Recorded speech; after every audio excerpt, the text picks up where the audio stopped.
Munculnya konflik antara Palestina dan Israel yang belum usai seringkali dikaitkan dengan risalah kenabian tentang akhir zaman. Lebih jauh lagi, apa yang terjadi di Palestina saat ini, jika merujuk pada hadis Nabi, merupakan sebuah tanda kecil bahwa hari kiamat sudah dekat. Sebuah hadis kenabian menyatakan bahwa di akhir zaman akan terjadi perang besar, Al-Marhamah Al-Kubra, antara kaum muslim yang dipimpin oleh Imam Mahdi dan kaum Yahudi yang dipimpin oleh Al-Masih alias Dajjal. Kemudian negeri Syam akan menjadi ribat akhir zaman, karena di sanalah terjadinya pertempuran dahsyat akhir zaman menjelang hari kiamat. Sementara Dajjal beserta pengikutnya kaum Yahudi akan binasa di tangan Isa bin Maryam yang turun di akhir zaman membantu Imam Mahdi dan kaum muslimin. Bagaimana kisahnya? Simak ulasan berikut ini. 14 abad yang lalu, Nabi Muhammad telah menubuahkan kondisi manusia di akhir zaman.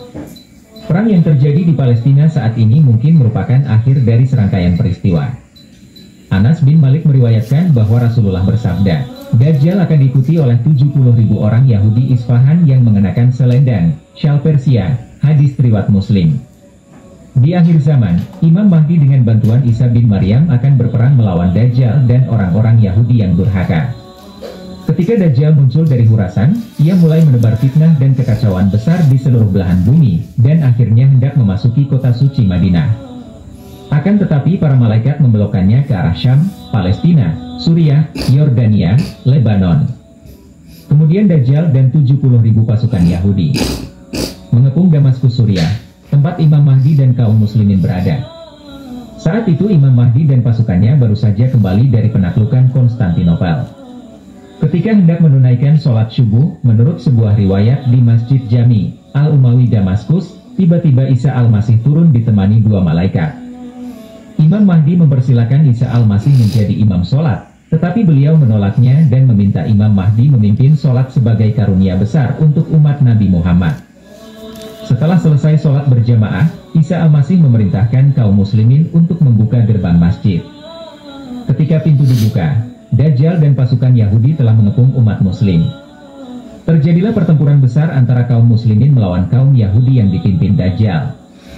Dalam satu riwayat disebutkan, ketika melihat Isa Al-Masih, tubuh Dajjal meleleh bagaikan melelehnya garam dalam air.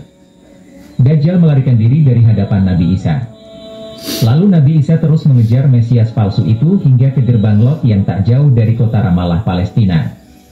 Kota Lot saat ini berada di bawah kendali Israel dan merupakan salah satu pusat industri dan transportasi Israel. Di kota inilah Nabi Isa membunuh Dajjal. Sementara itu, kerusuhan muncul di kalangan tentara Yahudi. Mereka berlari dan bersembunyi di balik pohon dan batu. Namun semua pohon baru mengumumkan kehadirannya, kecuali pohon Garkat, pohon Yahudi. Sementara anak-anak, kaum wanita, lansia maupun kaum muslimin tidak ikut berperang. Makkah dan Madinah menjadi sebaik-baik tempat untuk berlindung dari fitnah Dajjal. Dalam satu hadis sahih dari Nawas bin Sem'an, menceritakan kemunculan Dajjal dan turunnya Isa bin Maryam. Rasulullah bersabda, ketika Allah mengutus Isa bin Maryam, maka turunlah ia di Menara Putih di sebelah timur Damaskus mengenakan 2 pakaian yang dicelup dengan waras dan zafaran. Kedua telapak tangannya diletakkannya di sayap 2 malaikat. Jika ia menundukkan kepala maka menurunlah rambutnya, dan jika diangkatnya kelihatanlah landai seperti mutiara. Maka tidak ada seorang kafir pun yang mencium nafasnya kecuali pasti meninggal dunia, padahal nafasnya itu sejauh mata memandang. Lalu Isa mencari Dajjal hingga menjumpainya di gerbang Lot, lantas dibunuhnya Dajjal. Kemudian Isa datang kepada suatu kaum yang telah dilindungi oleh Allah dari Dajjal, lalu Isa mengusap wajah mereka dan memberitahu mereka tentang derajat mereka di surga. Hadis riwayat Muslim. Merujuk konsep teologi Yahudi, disebutkan bahwa Yahudi arus utama tidak mengakui Isa bin Maryam, umat Kristiani menyebutnya Yesus sebagai Tuhan atau seorang perantara Tuhan, ataupun bagian dari Trinitas. Mereka berkeyakinan bahwa Isa bin Maryam bukanlah Mesias, dengan alasan bahwa Nabi Isa tidak memenuhi nubuat mesianik yang tertulis di dalam tanah, Alkitab Ibrani, dan juga tidak memenuhi kualifikasi personal Mesias. Namun ada sejumlah orang Yahudi yang menerima dan mereka disebut Mesianik Jews, orang Yahudi Mesianik. Bagi umat Yahudi, Al-Masih yang mereka tunggu bukanlah Isa bin Maryam sebagaimana keyakinan Islam.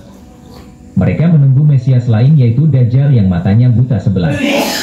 Dalam buku The Diary of Dajjal, karya Nuryagaa dan Arsenar disebutkan, kemunculan Dajjal dari dulu sudah ditunggu-tunggu umat Yahudi Israel.